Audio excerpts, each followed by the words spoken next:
140 കോടി രൂപയുടെ ലോകബാങ്ക് സഹായം സംസ്ഥാന സർക്കാർ വകമാറ്റിയതായ റിപ്പോർട്ടുകൾ പുറത്തുവരുന്നു. സാമ്പത്തിക പ്രതിസന്ധി മറികടക്കാനാണത്രേ ട്രഷറിയിലെത്തിയ ഈ പണം വകമാറ്റിയത്.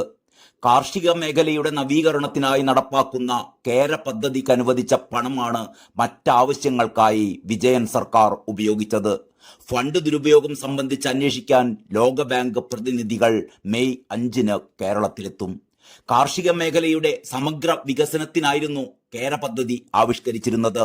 കാർഷിക മേഖലയിൽ ആധുനികവൽക്കരണം, മൂല്യവർദ്ധിത ഉൽപ്പന്നങ്ങൾ തുടങ്ങി വിപുലമായ പദ്ധതിയാണ് ഇതുമായി ബന്ധപ്പെട്ട് തയ്യാറാക്കിയിരുന്നത്. ഈ പദ്ധതിക്കായി ലോകബാങ്ക് അനുവദിച്ച ആദ്യ ഗഡുവാണ് വകമാറ്റിയത്.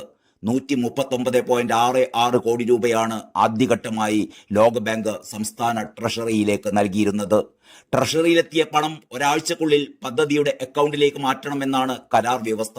5 ആഴ്ചയായിട്ടും തുക പദ്ധതിയിലേക്ക് മാറ്റാൻ സംസ്ഥാനം തയ്യാറായില്ല. കരാർ ലംഘനം ശ്രദ്ധയിൽപ്പെട്ടതോടെയാണ് ലോകബാങ്ക് സംഘം പരിശോധനക്കായി എത്തുന്നത്.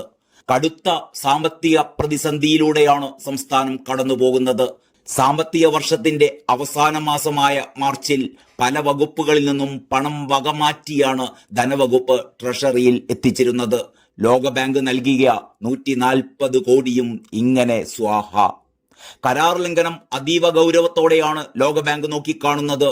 ഇത് ഭാവിയിൽ ലോകബാങ്കിന്റെ സഹായത്തോടെ സംസ്ഥാനത്ത് നടപ്പാക്കുന്ന എല്ലാ പദ്ധതികളെയും ബാധിക്കുമെന്നാണ് വിദഗ്ധർ സൂചന നൽകുന്നത്.